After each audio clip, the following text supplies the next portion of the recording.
Bom dia, sejam bem-vindos.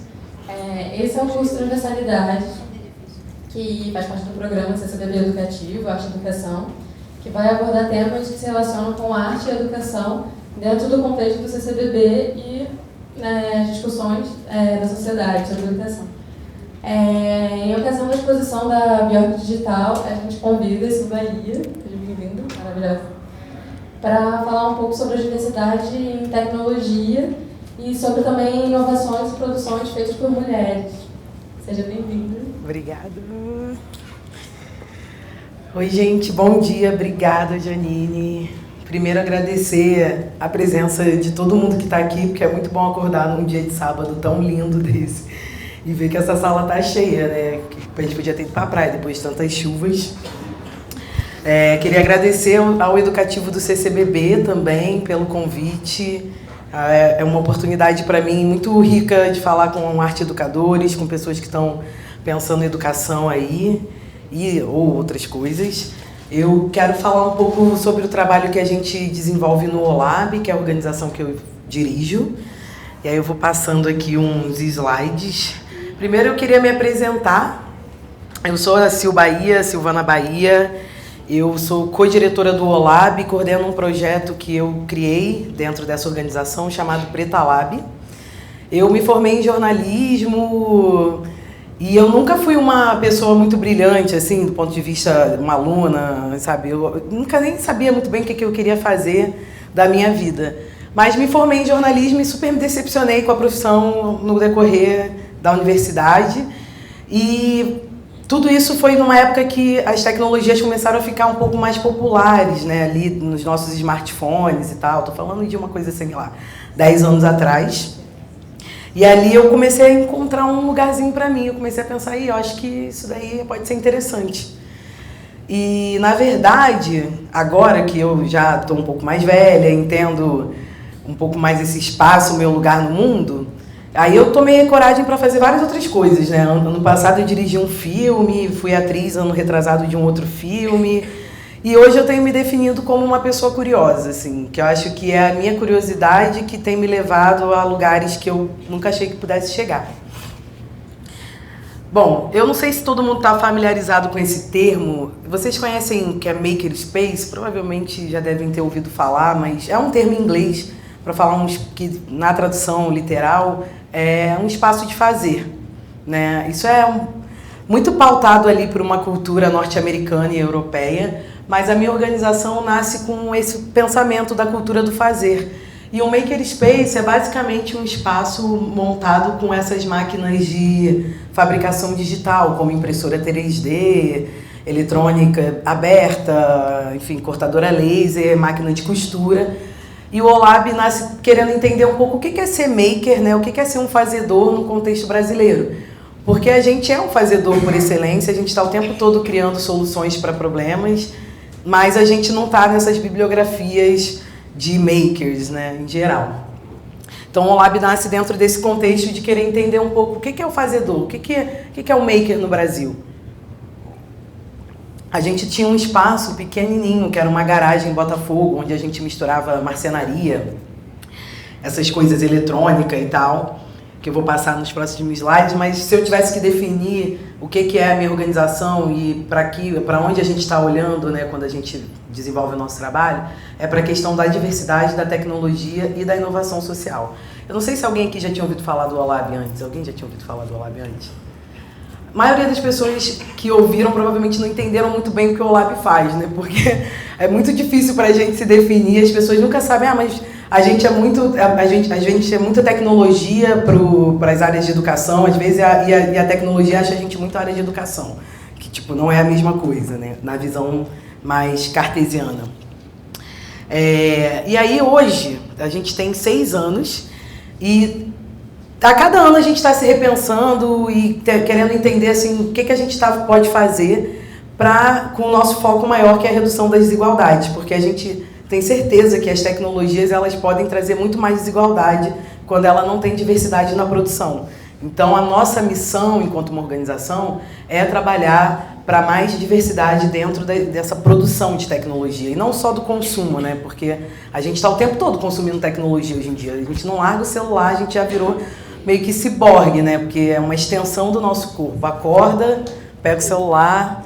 E aí, hoje, de tanto ficar se repensando, a gente tem 4 preocupações assim, que orientam o nosso trabalho, que é uma tentativa de querer explicar, né, ou talvez de definir um pouco o que a gente faz, porque é isso, a gente transita em muitas bolhas e gosta de ficar fazendo cruzamentos com coisas diferentes, com saberes diferentes.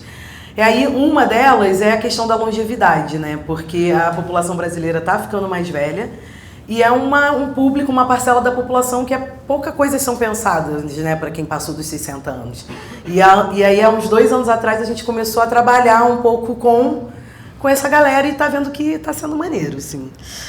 Ciência e tecnologia é o core, assim, da nossa organização, é o que a gente, desde que a gente surgiu em 2014, é o que pauta as nossas ações, e muito nesse olhar de pensar o que muda quando uma pessoa diferente pode pensar essa aplicação de tecnologia, pode construir a tecnologia, né, e não só consumir. O diálogo entre áreas do saber, porque a gente acha que a grande potência é quando a gente mistura saberes diferentes, né? Então, como que é pensar tecnologia e, por exemplo, sei lá, direitos humanos, tecnologia e arte, tecnologia e ciência? O que muda, né? O que sai desse caldo? Eu tô falando muito rápido, tô um pouquinho nervosinha. Vou respirar, vou devagar. Uma das primeiras ações que a gente fez foi para o público infantil, que era o Clube dos Pequenos Inventores. Até hoje a gente faz, esse ano a gente fez uma edição só para o Clube das Pequenas Inventoras, só para as meninas. Mas a ideia é de estimular esses pequenos a criarem com essas tecnologias que estão mais disponíveis para a gente, né? E aí também nunca ser só, porque isso já acontece em muitas escolas particulares, etc., só que como que a gente faz para trazer isso para lugares que não tem esses recursos, né, e nem essa estrutura? Então a gente sempre fez um tanto de coisa para um público A e B, mas também um tanto de coisa para outro tipo de público, em outros espaços também que não sejam só o nosso na Zona Sul, mas na Maré, no Cantagalo, em vários outros lugares com os nossos parceiros. Esse é um curso que a gente lançou também recente, que é o 60 Mais Arte e Tecnologia, que é pautado aí, feito, né, para essa galera mais velha. E a gente acredita que todo mundo ainda tem alguma coisa para aprender e para ensinar, né? Então, por que trabalhar com esse público? Porque a gente quer fazer um intercâmbio de conhecimento mesmo, né? A gente pensa que uma sociedade é uma sociedade legal, interessante, quando a gente não esquece também as coisas que a gente aprende no passado. E tem uma ideia muito... acho que uma ideia que paira muito no ar, de que tudo que é moderno, a gente tem que esquecer o que... isso daqui já ficou obsoleto. E a nossa visão é sankofa, na verdade, que é olhar para trás e para olhar para frente, né? E aí o que a gente pode aprender? Porque daqui a pouco a gente está numa sociedade que a gente programa, toda robótica, automatizada, mas a gente não sabe mais riscar um palito de fósforo. Então, como que a gente não também deixa isso se perder, né? E por isso que a gente acredita nesses cruzamentos. A gente faz curso antes do 60 Mais, a gente criar esse curso, a gente fazia um que era costura high-tech, que era uma ideia de misturar conhecimentos de corte, costura, bordado, crochê, com eletrônica, impressão 3D, para construir tecnologias vestíveis. E que muitas vezes parece assim, é uma bobeira, é acender um LED, mas na verdade a gente está falando de uma forma de pensar, né? Que é uma lógica de pensamento. E se eu tivesse que ir lá mais dentro da área de educação, para mim tem muito a ver, quando eu penso em cultura maker, com a pedagogia da autonomia do Paulo Freire, né? Porque é você conseguir se virar com o que você tem. E aí, um se virar, não, quando eu falo se virar, não é pejorativamente, dar um jeitinho, mas criar uma solução mesmo. Só que a gente precisa ser estimulado para isso, né? Porque eu acho que o mundo como ele está hoje, a gente quebrou uma coisa, joga fora. As coisas são muito descartáveis. Eu tenho pensado muito sobre essa produção de lixo que a gente tem produzido hoje, principalmente nessa questão da água no Rio de Janeiro hoje, a quantidade de garrafas, enfim, esse de lixo, o lixo, você descartou ele não foi embora, né? Ele continua no planeta. Então, pensar um pouco o reuso das coisas também. E aí o 60 Mais gerou um outro projeto que a gente lançou agora em dezembro, super fresquinho, que é o Aprenda com uma Avó. E aí a história do Aprenda com uma Avó é o seguinte, a gente fez lá na Maré esse curso 60 Mais com os nossos parceiros do Data Lab. E essa galera começou a falar, tá, mas e aí, acabou e a gente vai pra onde? Não vai ter de novo? E é muito legal trabalhar com as pessoas da terceira idade, eu nunca tinha trabalhado tão perto assim. E a gente falou, cara, curso presencial custa caro, enfim, o que a gente pode fazer para levar isso pro digital? A gente criou uma plataforma, primeiro a gente lançou nas nossas redes assim, o que você gostaria de aprender com uma avó? Em 3 dias a gente recebeu, sei lá, umas 150 respostas assim, bordado, costura, culinária, e perguntamos para as avós o que elas gostariam de ensinar. E aí, gente, veio de um tudo, assim, veio de aromaterapia a, sei lá, moqueca de banana da terra, assim. E é uma ideia de fazer um encontro intergeracional, de fato, né? O que a gente pode trocar de conhecimento? É uma plataforma que está super nova, a gente ainda está meio que entendendo os problemas, os bugs dela, como que faz essa comunicação, mas está sendo muito legal ver pessoas que estão aprendendo, sei lá, bordado em troca de conhecimento sobre o WhatsApp, sabe? Porque também é importante que a gente dialogue sobre essas questões de tecnologia com as pessoas mais velhas, principalmente quando a gente tem dados assim de que as pessoas acima de 60 são as que mais propagam fake news, né? Num ano como esse, num momento como a gente está, eu acho que é mais importante ainda a gente criar linguagem, né, para poder falar com as pessoas sobre esses assuntos que aparentemente são muito complexos. Nessa ideia do OLAB de democratizar a tecnologia, de democratizar esse conhecimento, a gente criou também um projeto que é um canal no YouTube. E aí eu acho que para quem é educador pode ser uma ferramenta bacana, que é o Computação Sem Caô. Caô, né, gíria carioca, e a ideia é de pegar esses elementos da computação, da ciência da computação, que são muito complexos em geral, assim, de entender, mas trazer para uma linguagem mais popular. Né, nessa ideia de falar, cara, sei lá, o que é algoritmo, por exemplo? Como que isso funciona? A computação trabalha exatamente esses conteúdos, mas trazendo meio que para a vida real, entendeu? Uma coisa que não é de cima para baixo, é de baixo para cima. E eu acho que tem os conteúdos bacanas. A gente fez uma primeira série e que tem, como que o Waze funciona, enfim, 1000 perguntas. Como é que funciona uma transmissão de videochamada, uma ligação de videochamada, para a gente poder começar também a estimular uma visão um pouco mais crítica, que aí é que entra muito o que eu gosto de pesquisar, né? Que é tecnologia e sociedade, que é os impactos que isso tudo está causando na gente, porque a gente não consegue mensurar nem dizer. A gente já sabe que celular já cria muita ansiedade hoje, por exemplo, né? Rede social, essas notícias, a gente está o tempo todo sendo bombardeado, mas a gente não sabe muito. Daqui a uns 20 anos, talvez a gente saiba melhor os efeitos que isso está causando. Então, muito do nosso trabalho é estimular que as pessoas façam com a mão, experimentem a criação, mas também que tenham uma visão mais crítica acerca dessas mudanças, porque eu costumo dizer que num momento, né, como esse, onde a mudança é o tempo todo constante e que a única certeza que a gente tem é a incerteza, aprender é fundamental. Então, como que a gente estimula que novas habilidades, enfim, cruza outras coisas?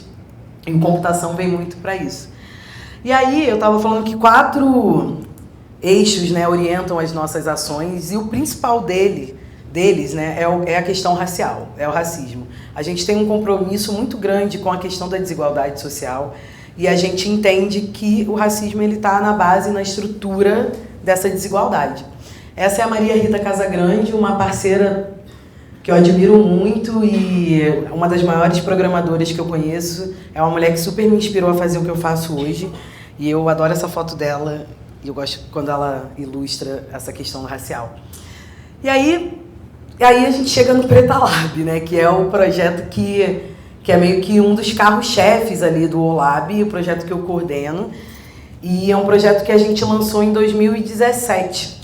E é muito curioso, porque hoje falar de gênero, raça e tecnologia talvez seja algo que todo mundo já ouviu, já está meio batido. Mas quando a gente criou a Preta Lab em 2017, a gente batemos em várias portas para ver se as pessoas podiam financiar o projeto e etc. E muita gente falava pra gente, isso é perfumaria, por que você está querendo falar de mulheres negras e tecnologia? Está dividindo as coisas, tem que ser só mulher, não sei o quê. E a gente falava, não, cara, não tem que... A gente tem que caminhar juntas, não é uma questão de dividir. É uma questão de caminhar juntas olhando para as diferenças, né? A gente não pode achar que uma mulher negra parte do mesmo lugar que uma mulher branca ou de um homem branco. E aí, por isso que a Preta Lab nasce. Muito de um incômodo meu, pessoal, que comecei a trabalhar no OLAB, não era diretora da organização ainda, e comecei a andar muito nesses espaços de tecnologia, né? Não tinha gente preta lá. Só tinha homem em geral, poucas mulheres, mulheres negras, então, assim, geralmente eu era a última, a única. E ficava pensando, o que eu posso fazer para trazer essas mulheres que parecem comigo para esses espaços também, para essas discussões. E hoje tem um monte de iniciativa, claro, precisa ter muito mais, mas tanto em empresa quanto, sei lá, em vários lugares, isso já não é como disseram pra gente há 3, 4 anos atrás, que era uma perfumaria falar disso.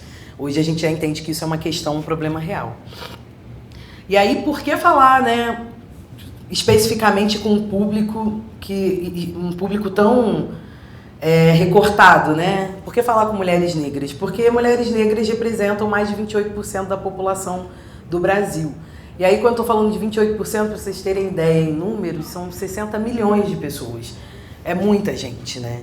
E, infelizmente, a gente ocupa aí os piores índices na pirâmide social, quando a gente olha para a saúde, quando a gente olha para a educação, quando a gente olha para a solidão. Aí eu fui pesquisar, eu falei, cara, eu preciso dar uma pesquisada para entender se tem dados aqui no Brasil. Eu não sabia muito bem o que ia ser Preta Lab. Eu tinha esse nome, eu tinha uma missão ali, mas tá, como que eu vou fazer isso? O que vai ser isso, né? E muita gente sempre me pergunta assim, o que é a Preta Lab? Que não consegue meio que entender porque a gente faz um monte de coisa, mas a Preta Lab é um projeto de estímulo a mulheres no mundo da tecnologia e da inovação, mulheres negras. Fui pesquisar e achei esse dado nos Estados Unidos. Isso aí tem 3 anos, né? 2020. Que as startups de tecnologia, que são comandadas por mulheres negras, representam apenas 4%. A gente sabe que tecnologia é o mercado que mais cresce, né, no Brasil. No Brasil e no mundo inteiro. E só 4% dessas startups, dessa grana que é investida, vai para mulheres negras. No Brasil, esse dado nem existe. Eu fui e achei esse que é um dado da Polygen, que é um grupo de estudantes da USP, e que disseram que em 120 anos da USP, a USP só formou 10 mulheres negras nas suas escolas de tecnologia. A Poli da USP é tipo assim, um lugar... Eu nunca tinha ido lá, fui lá esse ano pela primeira vez, e é um lugar realmente da engenharia, esse lugar que você, quando você pensa, é homem, elite, homem branco e etc. É difícil até ver mulher, né, nesses espaços. E tinha um dado também, que eu não trouxe, mas que era um dado que diz que, um dado só de gênero, que fala que apenas 16% é o número de mulheres que ingressam nesses cursos de TI, de engenharia. E é muito estranho, porque para mim, depois que, não sei se já ensinaram para vocês uma coisa chamada teste do pescoço. Depois que você faz uma vez, é muito difícil de você parar de fazer, que é quando você entra num lugar e você conta quantas pessoas negras tem, quantas pessoas LGBTs tem, quantas mulheres tem, e você meio que não consegue, eu não consigo desassociar de nada disso. Se eu estou olhando para a literatura, se eu estou olhando para a tecnologia, para a arte, para a política, eu estou sempre fazendo o meu teste do pescoço porque eu não consigo não fazer.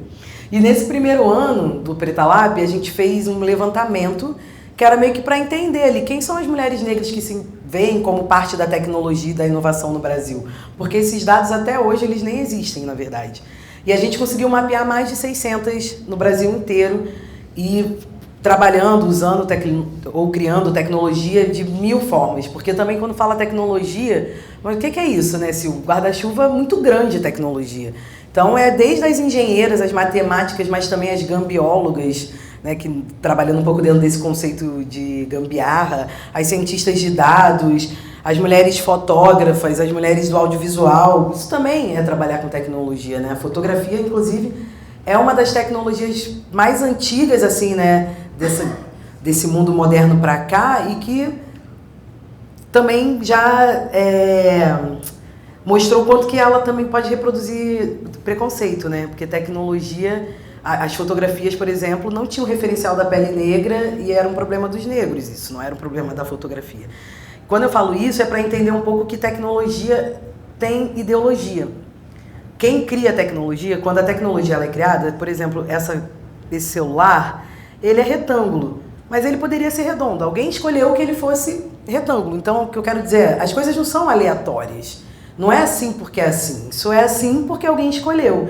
Então, quando a gente tem essa noção, a gente sabe que tecnologia, ela tem a visão de quem cria, né? Ela tem a ideologia, a cultura de quem cria. Não é à toa que a gente vê aí os dados hoje desse reconhecimento facial, né? As prisões feitas por reconhecimento facial no Rio de Janeiro, mais de 90% delas eram de pessoas negras.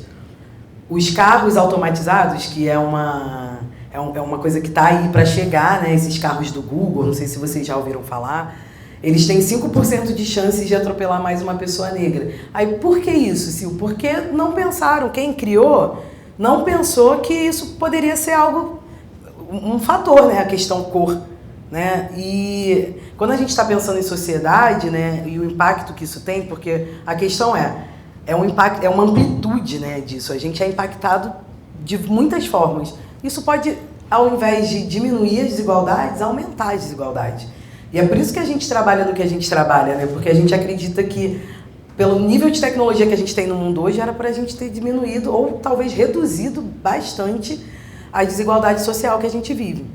E, na verdade, a gente não viu isso acontecer, a gente está vendo isso aumentar. Quando a gente vê essas câmeras de reconhecimento facial, quando a gente... Isso tudo, eu acho que parte de um entendimento de entender que tecnologia não é neutra, né? Tecnologia traz visão de mundo de quem cria. E é uma pergunta que orienta muitas nossas ações no OLAB, que é de entender o que muda quando uma mulher, sei lá, da Baixada, que tem, sei lá, 3 filhos, pode pensar uma aplicação tecnológica. O que ela traz diferente no olhar dela? Né? Porque todas essas tecnologias que a gente usa hoje, o Waze, celular, é criada por um tipo de pessoa, um padrão de pessoa. E quando eu falo isso, não é uma questão com os homens brancos, não. Isso não é pessoal, eu estou falando de uma questão estrutural. Mas essas tecnologias, elas são criadas em geral por homens brancos que performam na heteronormatividade, que são do hemisfério norte. Como que poderia ser diferente se a gente pudesse criar as câmeras dos celulares no Brasil, por exemplo, que é... Porque, sei lá, o Brasil é um país muito diverso, muito plural, onde mais da metade da população é negra, né? As câmeras de celular agora estão melhores, né? Mas durante muito tempo era ruim pra gente captar a nossa cor com sei lá, com algum nível de realidade mesmo, né? Então, é sobre isso que eu estou falando, é sobre essa coisa de o que muda quando uma pessoa trans pode pensar um site, um aplicativo. É essa pergunta, né? E eu acho que passa muito por esse lugar da experimentação. E aí, nesse primeiro ano, a gente fez esse mapeamento, chegamos a 600 mulheres, o que foi uma grande surpresa para mim, porque eu falei, caramba, tá vendo? Eu sabia que tinha mais. Só que essas meninas não estão no circuito, elas não estão nos eventos de tecnologia, de inovação. O que a gente faz, né, para trazer essas meninas? Naquele mesmo ano, a gente fez uma série de vídeos, na verdade, entrevistando mulheres negras que já estão na área e que têm algum tipo de reconhecimento, porque a gente queria inspirar outras gerações. Isso tudo está no site do pretalab.com. E foi muito legal porque essa camada mais subjetiva, que é a que eu mais gosto, na verdade, porque eu sou mega poliana, eu acredito no futuro melhor, eu acredito que as coisas podem melhorar, eu tenho esperança. Esses vídeos foram feitos para inspirar as meninas para que a gente possa sonhar também, né? Porque eu sempre penso que se a gente não pode sonhar, tipo, com uma realidade diferente, vai ser difícil levantar da cama, sabe? E eu acho que muito do que mudou a minha vida, né? Eu que falei, nunca fui uma aluna brilhante, que alguém olhasse e falasse, nossa, essa menina tem futuro. Nunca olharam para mim e falaram isso. Acho que muito de eu ter me transformado foi porque eu tive algumas referências boas que me fizeram acreditar que eu podia sonhar. E aí, quando a gente olha para o povo preto no Brasil, a gente cresce na escola só sabendo que a gente foi escravizado, que a gente não sei o quê. Tipo, pô, é ruimzão ser preto, né? Eu só sou identificado como uma coisa ruim. Então, eu acho que também uma camada importante é criar outras representatividades, assim, outras e positivas, né? Para que a gente possa, sei lá, inspirar também outras gerações. O que a gente tem feito hoje nesses 3 anos tem muito a ver com mentoria, treinamento, curadoria de evento, encontro, onde a gente pode botar as nossas ideias e as pessoas que a gente acha que tem que também estar protagonizando, a gente bota. A gente fez um curso que se chama Minas de Dados, lá na Maré, com os nossos parceiros da Datalab, mais uma vez também. Foi uma imersão em política, governo aberto, dados, narrativa e tecnologia. E essas meninas que participaram dessa imersão criaram um projeto super bacana que se chama Mulheres Negras Decidem, que é a ideia de olhar para a subrepresentatividade das mulheres negras na política institucional. Acho que também é uma boa ideia para vocês darem uma olhada. E aí, esse é um dos encontros que eu mais gosto de fazer lá na nossa casa, que fica em Botafogo, que é o Mulheres Negras Pautando o Futuro. Quando eu disse que a gente tem dos nossos eixos é esses encontros de saberes, é fazer encontros assim, trazer temas diferentes para discussão e sempre misturando tudo, porque a gente acha que a inovação acontece quando tem diversidade. Esse foi um encontro que a gente fez querendo falar um pouco quanto que tecnologia tem a ver, por exemplo, com direitos humanos. Que eu sei que hoje em dia falar de direitos humanos é até quase um pecado, né? Porque está todo mundo criminalizando aí os direitos humanos, mas são direitos conquistados e a gente não pode abrir mão deles. E o que a tecnologia tem a ver com isso, né? O quanto que isso impacta. Aí eu trouxe um videozinho que eu queria mostrar para vocês sobre esse encontro, é bem curto, acho que vocês não vão dormir, mas eu queria compartilhar porque acho que tem umas ideias interessantes e foi uma noite muito especial.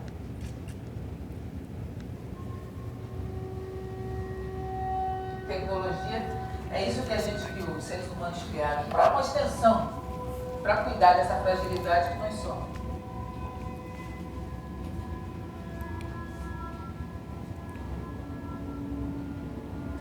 Tecnologia política. Tecnologia, ela não é apenas uma ferramenta, não é um fim, ela é um meio. Uma das tecnologias mais importantes para a humanidade, tem várias, foi a criação da sacola. A gente pensa que criar o satélite parece importante, mas a sacola é que fez a diferença para a sobrevivência da humanidade. Essa possibilidade de guardar, de conservar e levar adiante, isso permitiu que a gente ficasse vivo, como espécie. E foi uma invenção das mulheres. E a humanidade começou na África, foi uma invenção das mulheres negras. Quando os africanos escravizados chegaram ao Brasil, eles já tinham conhecimento de mineração, arquitetura, engenharia, metalurgia. Há 7.000 anos, o Sudão, eles já plantavam cana-de-açúcar, algodão, 7.000 anos. Eles também tinham conhecimento de matemática, de astronomia. Então, essa história de que negro não é inteligente o suficiente para as exatas, ou as negras, de que negro não conhece tecnologia, por isso que ele não é engenheiro, etc., é um erro, está muito errado. A diversidade, ela é pra gente um pilar central, né, no OLAB. A gente já surge com essa pegada de pensar a produção de tecnologia mais diversa. Porque todas essas tecnologias que a gente usa, elas são criadas por um tipo de pessoa, geralmente homens, brancos, do hemisfério norte. Pensar a diversidade nas tecnologias é pensar, de alguma forma, uma sociedade mais justa e mais igualitária. As mulheres são a metade da população nacional. As mulheres negras, a metade da população negra. Se você fica excluindo todo esse grupo, você está excluindo metade do Brasil. Tem que haver a inclusão, porque não existe país desenvolvido sem ciência desenvolvida, que é a responsável pelo desenvolvimento da tecnologia. A diversidade é muito importante, porque a multiplicidade de ideias é importante. Tem que deixar o resto da população ajudar na construção desse país. Se as mulheres negras não se apropriarem disso, se a gente não puder estar nessa discussão como protagonista, a gente realmente vai estar sendo silenciado. Então é muito importante que a gente estimule de fato que as mulheres negras possam assumir esse protagonismo desses espaços, porque isso tudo é poder, né? É a política do mundo. É muito bom pensar que mulheres negras podem, estão já fazendo isso, né? E as próximas gerações vão ouvir, né? Com essa ferramenta que a gente está construindo agora, que as coisas vão estar falando aqui.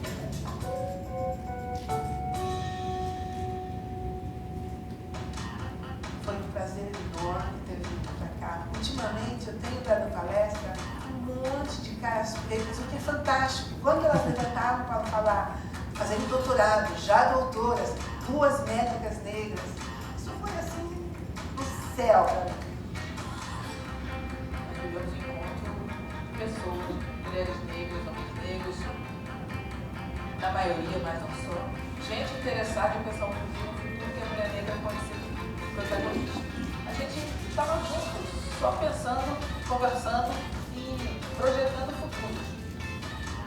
Eu vou lembrar desse dia muito presente, eu acho, que foi realmente muito forte, né? Eu vi outras mulheres negras também pensando nisso, isso é muito importante. Você vê essa casa lotada de pessoas interessadas nessa pauta? Isso mexe muito com o meu coração e, profissionalmente falando, é um lugar que a gente acha assim, cara, a gente está no caminho certo, sabe? A gente tem que fazer isso, a gente tem que fazer mais isso. Só é impossível.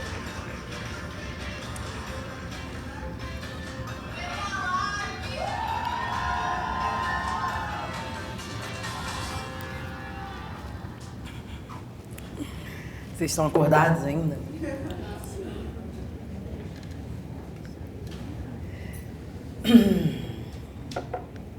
Esse dia foi muito legal mesmo, assim. É muito legal quando a gente vê que o nosso trabalho está fazendo sentido para outras pessoas também, né? Ainda mais eu acho que para mim, que sempre achei que eu não tinha muito o que fazer nesse mundo. Aquela pessoa com autoestima baixa, sabe? Aí, ano passado, só para finalizar essa parte preta, eu falei, né? A gente fez um levantamento em 2017, demos esses resultados em 2018, esse mapeamento de 600 mulheres, foi incrível. E aí, ano passado, desde 2018, a gente foi muito procurado por empresas, organizações, pessoas, assim, Sil, por favor, me indica aí uma desenvolvedora negra, uma designer negra, uma fotógrafa negra, uma banda negra. Eu falei, gente, eu não sou banco de currículos, mas vamos construir essa ponte.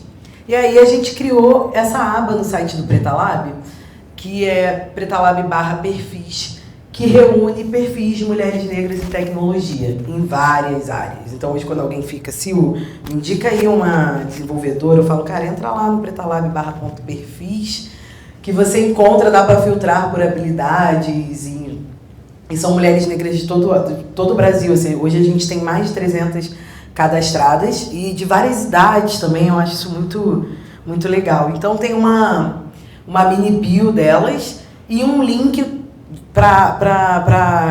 de contato com elas, né? Ou para rede social, ou para o e-mail. A gente não media esse contato. O nosso trabalho, na verdade, tem 3 objetivos dessa plataforma. Um é que a gente possa se conhecer entre a gente, né? Olhar lá e falar, tava querendo chamar alguém para palestrar, sei lá, sobre educação, porque também tem sobre cibersegurança, enfim. E outra é que a gente possa contribuir para que esses trabalhos apareçam, né? Para que eles não fiquem escondidos. E o terceiro objetivo é dar uma resposta aí para esse mercado de trabalho que diz que não encontra mulheres negras qualificadas na área, o que é uma grande mentira. E aí nessa, né, porque a gente sempre a gente fala, mas a gente gosta de fazer pesquisa também. A gente lançou no ano passado também uma pesquisa que se chama Quem Coda o Brasil, que é quem programa o Brasil, né? Quem são os caras que... Codar é um verbo para programação, né? Quem está codificando, quem cria os códigos do Brasil. E a gente fez essa pesquisa para entender como que as equipes de tecnologia das empresas, se elas eram diversas ou não. A gente já tinha uma noção de que não tinha muita diversidade nesse campo, mas a gente precisava de números, né? Porque eu também sou jornalista, a gente gosta de números. E a gente foi lá e pesquisou e fez um levantamento e viu que, de fato, a diversidade não está inserida. Eu trouxe alguns exemplos também do nosso trabalho, porque eu acho que eu falei do OLAB, do que a gente faz, e não expliquei muito o OLAB, mas é porque não tem muita explicação. Na verdade, a gente tem 2 áreas que são as áreas que a gente mais atua. Uma que é a mais ligada à educação, que a gente chama...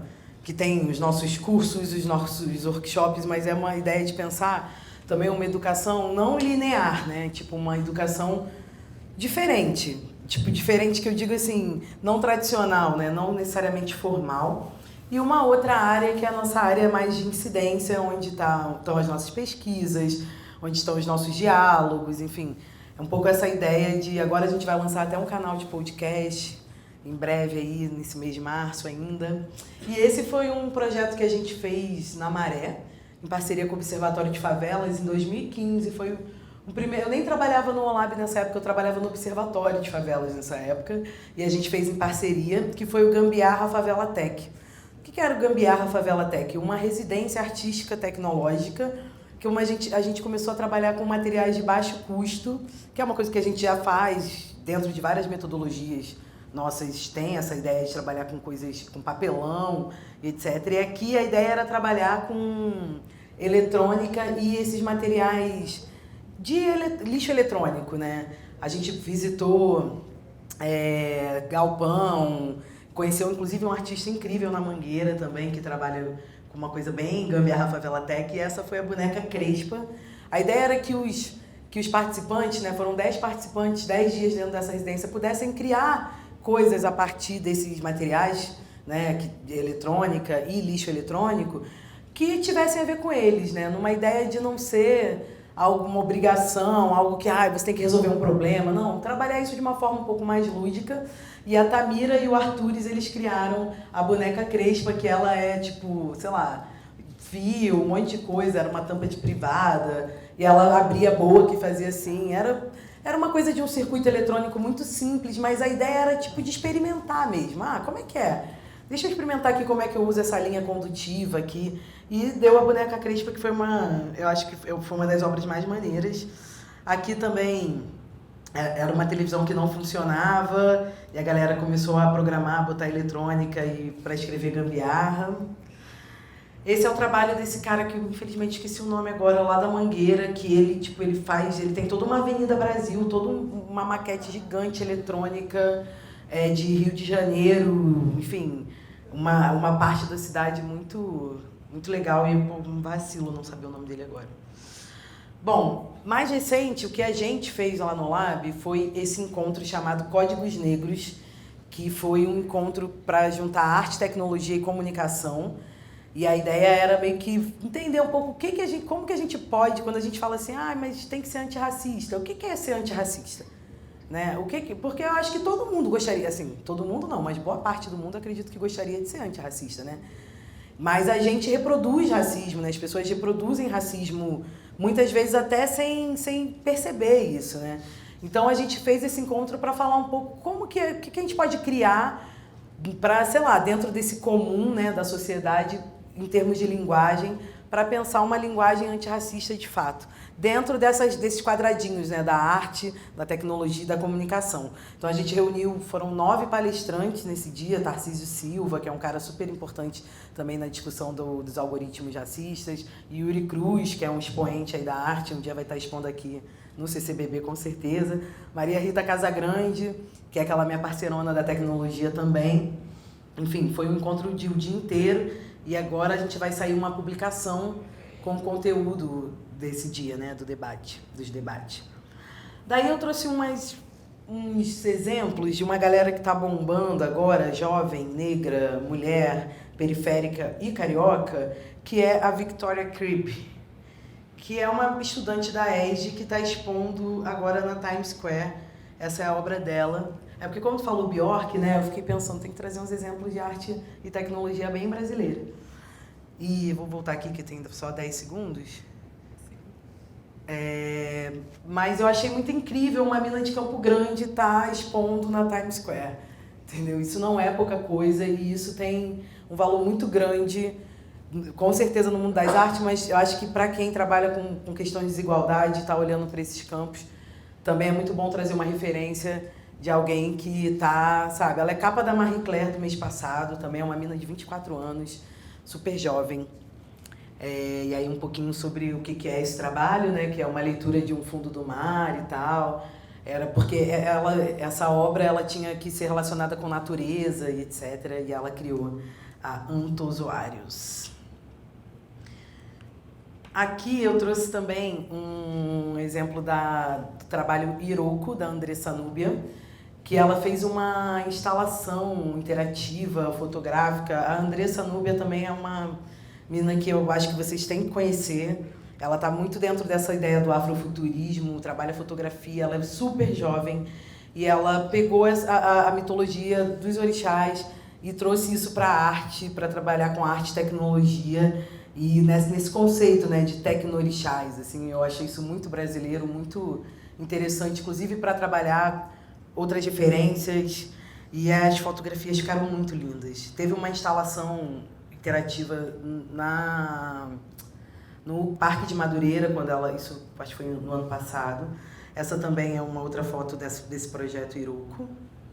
E aqui, cara, eu trouxe o trabalho do Negalé Jones, que é um cara que eu conheci pessoalmente no ano passado e que eu fiquei muito encantada. Ele é um bruxão, assim, e trabalha muito nessa coisa da arte sonora e da natureza.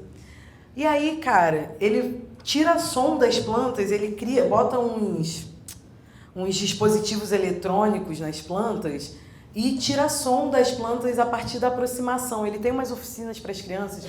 Eu fiz curadoria de um evento ano passado no Futuro e eu chamei ele, essa oficina foi lá.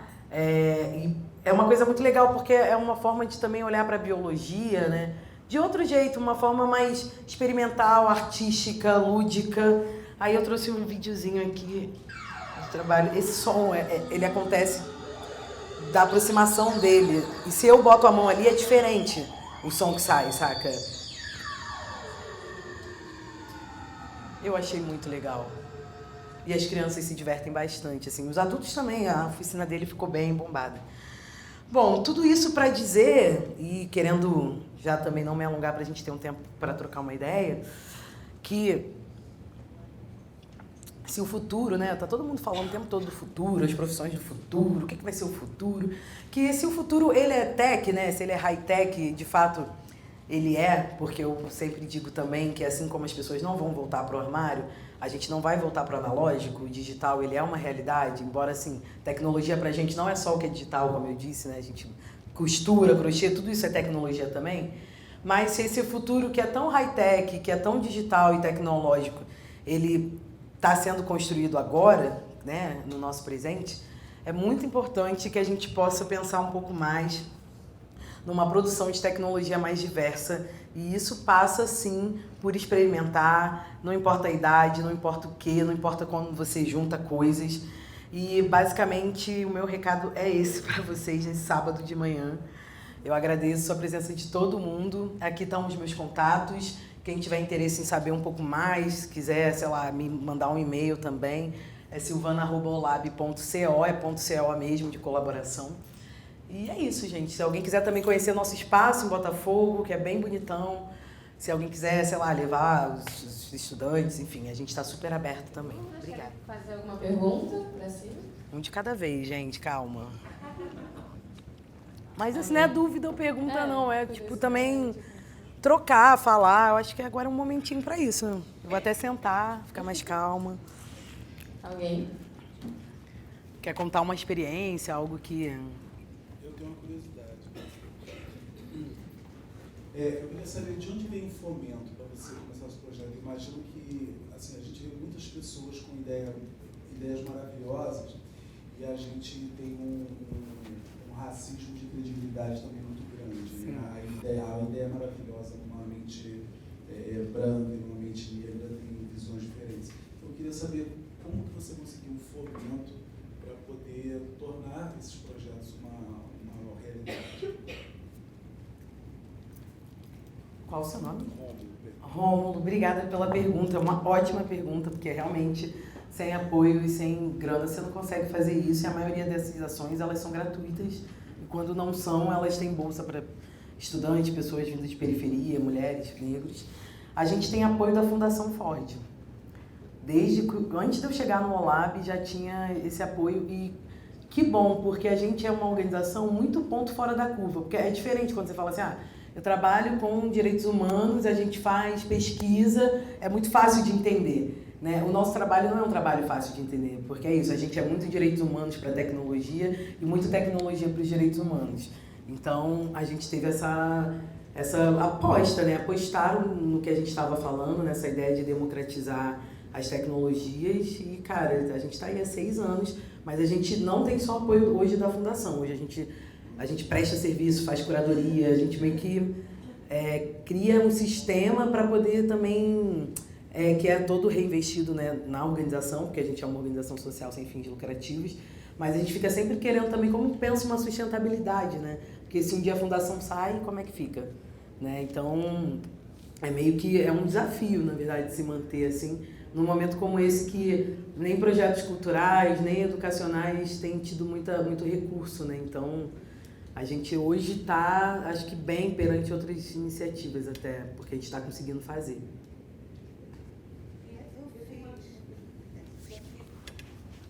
Rapidinho. É só para saber se vocês ainda continuam alugando espaço. Quando eu fiz, eu acho que deve ter sido logo no princípio, porque faz tempo. Eu fiz um curso, era um workshop de mapear, né?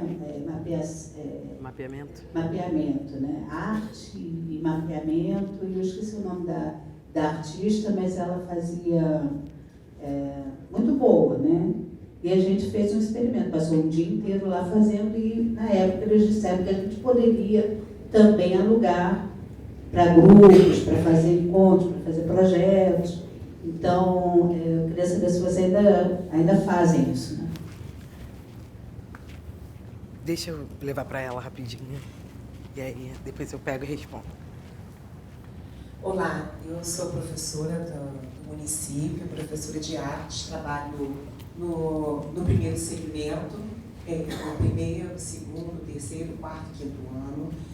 E eu acho muito interessante levar para os alunos oportunidades de ampliar profissões que eles podem, sonhos que eles podem realizar. Eu gostei muito quando você falou que você é apoliana, eu também sou apoliana.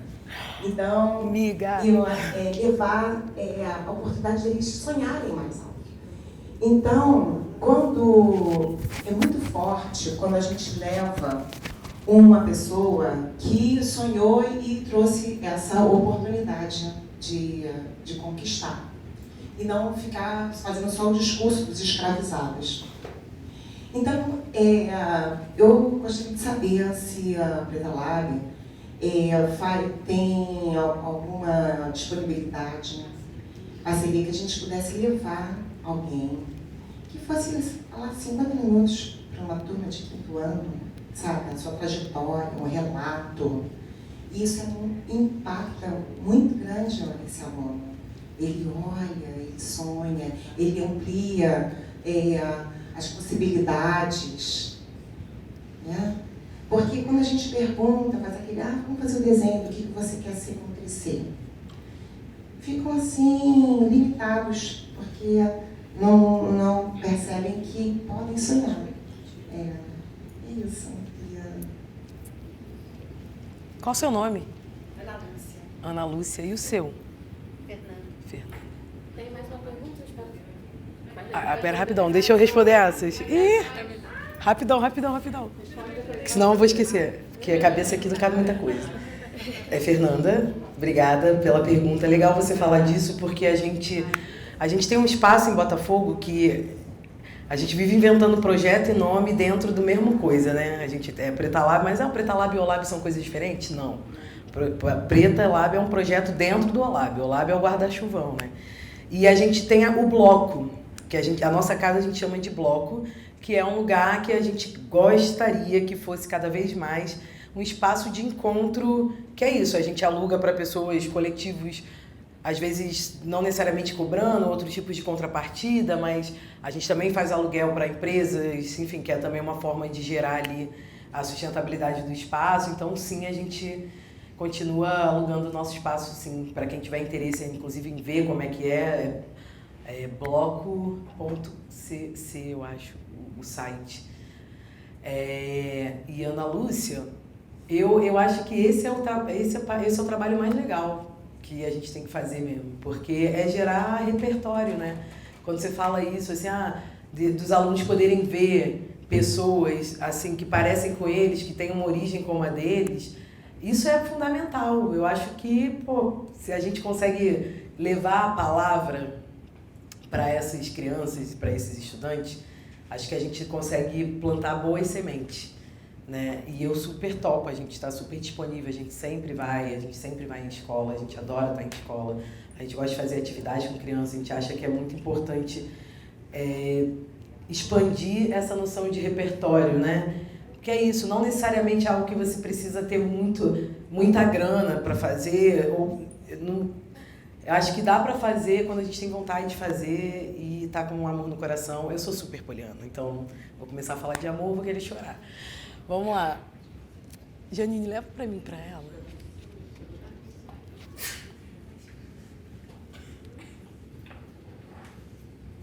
Oi, bom dia. Bom dia. Eu cheguei bem tarde, então eu infelizmente não acompanhei toda a sua atividade, mas um pouquinho que eu acompanhei agora no final me interessou muito saber sobre a relação e a participação de estudantes, né, especificamente do ensino fundamental 2, ensino médio, nesse espaço, né, no Preta Lab. Eu não sei se é aberta a visitação, se eles tomam alguma capacitação, se vocês oferecem capacitação.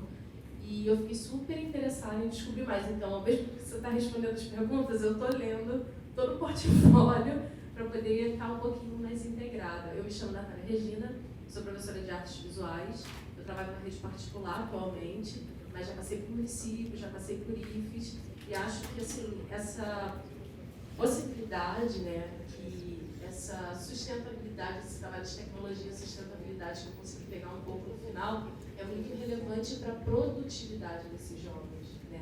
Eles terem essa conscientização.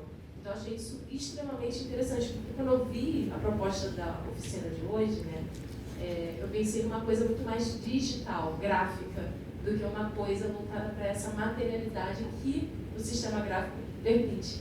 Tá? Obrigada. Obrigada a você.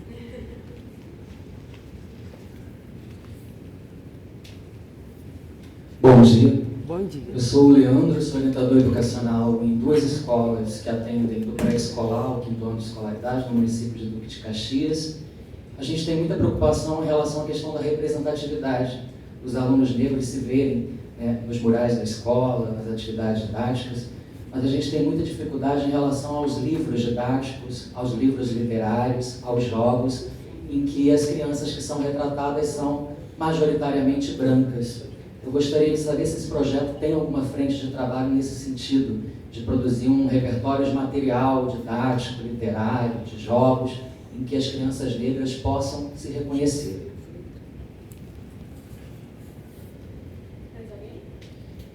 Você vai lembrar? Você me ajuda. Oi, bom dia. Bom dia. Eu sou Rosângela. Oi, Sou professora de Rosângela. Educação Infantil no município do Rio de Janeiro. Faço parte de um coletivo de professores do município do Rio de Janeiro que são professores antirracistas, né, docentes antirracistas. E aí a colega ali fez uma pergunta muito interessante, que é a questão de vocês poderem estarem na escola. Eu só queria saber qual é o caminho, como é que a gente se comunica com vocês, tá bom? É isso.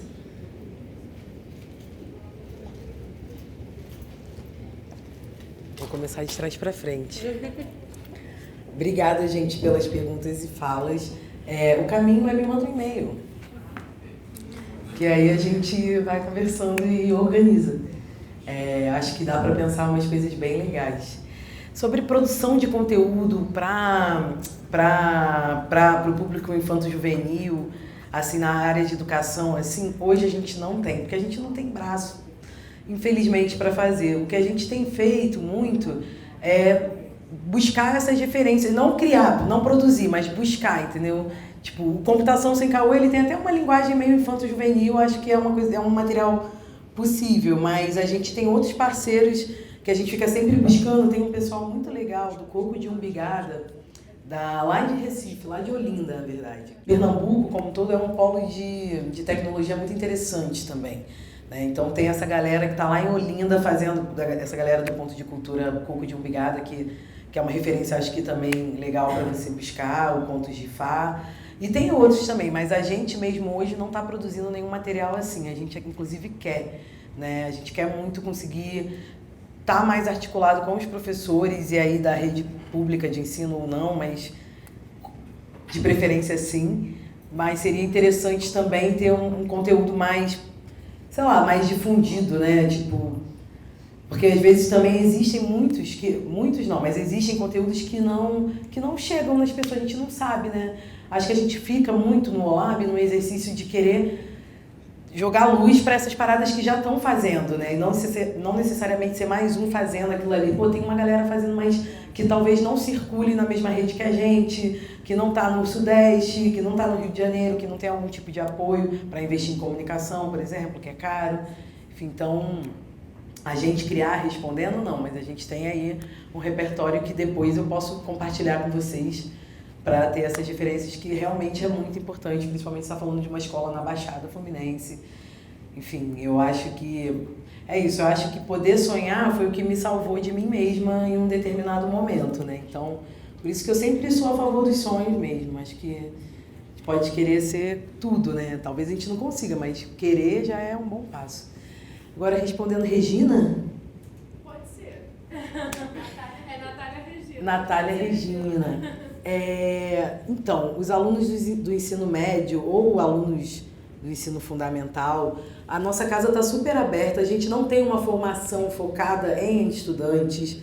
O que a gente tem muitas vezes hoje, né, dentro do trabalho do Preta, como a gente está muito nesse diálogo com as mulheres negras nesse universo, a gente tem feito mentorias de carreira, coisas assim, que não é tanto, talvez, o público do ensino fundamental, mas pode ser o médio, entendeu? Pelo menos uma ideia de poder ir lá, olhar, sei lá, o que é... Porque sempre que eu vou dar palestra para galera, assim, público infanto-juvenil, né, sempre pergunto, mas quem gostaria de trabalhar com tecnologia? Quase ninguém levanta a mão. Quando se fala, quem gostaria de trabalhar com internet, construindo a internet? Aí vem todo mundo. Porque acho que às vezes a gente nem entende quais são as possibilidades que a gente tem nesse mundo, né? E essa ideia, que eu gostei muito de você falar disso, que não era uma coisa focada no design, minha apresentação, porque não era mesmo. Tem o design, mas assim, a ideia de trabalhar um pouco tecnologias palpáveis mesmo, né? A gente tinha umas oficinas muito legais de baixo custo também, que era tipo de ver o DNA das frutas, que é uma parada super simples, que você usa esse sabão de pia, que a gente lava a louça, as frutas e mais alguma outra coisa lá que eu não lembro. E você pode dar uma aula super interessante sobre DNA usando essas coisas, sabe? Tipo, acho que tem um caminho também que é de dar uma oxigenada para ver umas coisas novas, sabe? Tipo, que é uma maneira muito mais legal de aprender ciência, né? Eu não tive isso, por exemplo, e eu acho que a gente hoje tem...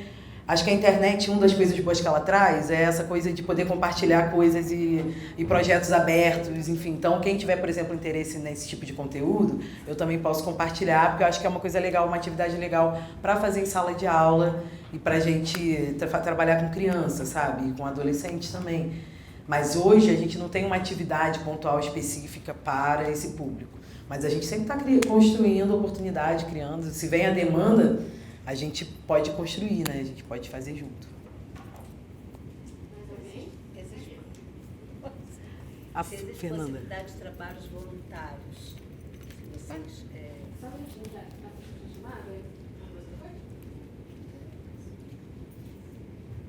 Olá, eu sou Fernanda, também sou da Baixada Fluminense.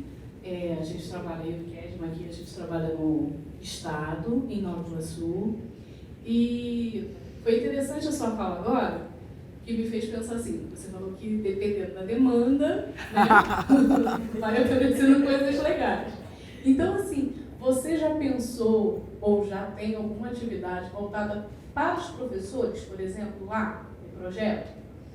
Porque quando você falou dessa aula totalmente diferente, que eu já estou aqui falando que eu quero, a gente começa a pensar assim, muitas vezes os professores também precisam desse acesso a essa nova forma de pensar. Com certeza. Porque a nova forma de pensar, muitas vezes assim, a gente fica muito concentrado no currículo, nos problemas da vida diária, nos problemas dos nossos alunos, e a gente não consegue inovar em coisas simples que a gente poderia estar em rede renovando. E aí se tem alguém que dá essa luz, né, a gente consegue avançar um pouco mais. Você já pensou em alguma coisa dessa forma? Se já pensou, eu estou me candidatando para estar já na oficina que você montar.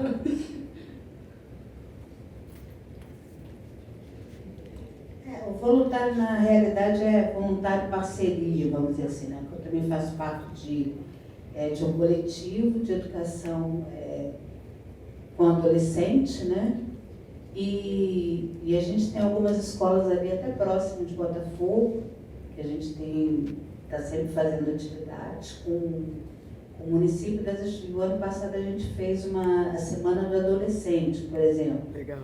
E até esse ano parece que o município já inseriu na sua grade, né, no seu calendário, uma semana do adolescente. Mas independente da semana do adolescente, né, eu queria saber se havia possibilidade de fazer parcerias para fazer esse trabalho com oficinas com professores e talvez essas andanças, né, nas escolas, fazendo palestras, etc.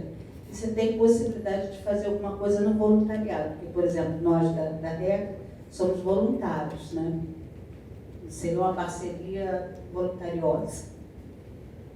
Mais ou menos.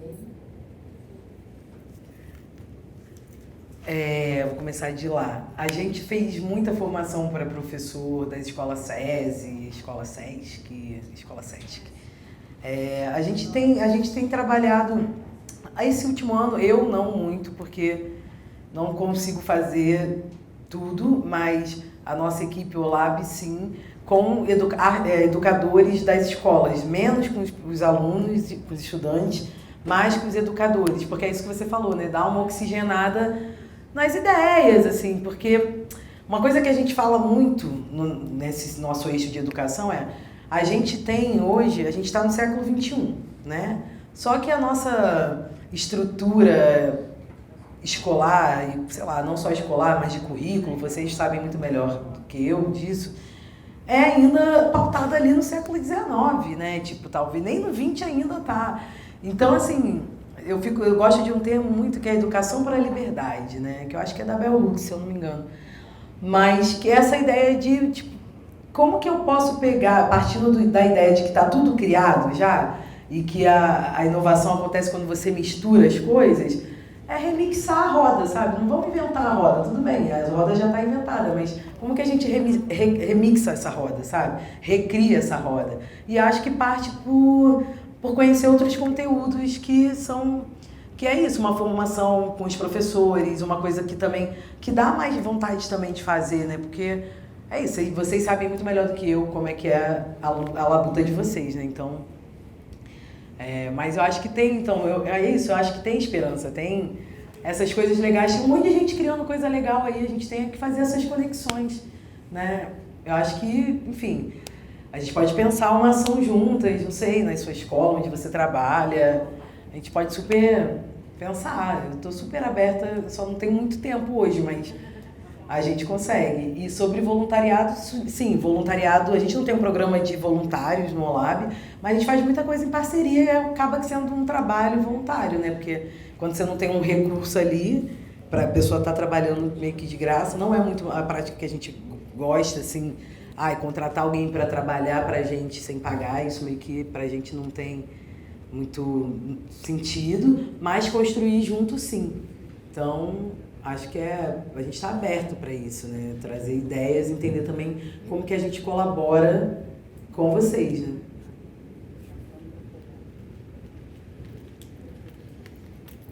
Mais alguém? Você quer falar alguma coisa, finalizar? Não, eu quero agradecer. Acabou? Acabou? Gente, eu quero agradecer a presença de vocês, a participação, por estarem aqui num sábado de manhã, num dia lindo desses.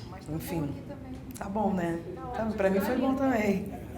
Eu queria fazer um pedido, na verdade, porque eu queria tirar uma foto com vocês, até para botar nas redes do OLAB, para dizer, olha, a gente foi lá, a gente conversou com a galera. E é isso, deixei meu contato. A Janine também tem meu contato, se alguém quiser depois falar mais... sei lá, e tá ali, e é verdade, eu não apaguei. Enfim, é isso. Muito obrigada mesmo, viu? Valeu por esse sábado de manhã.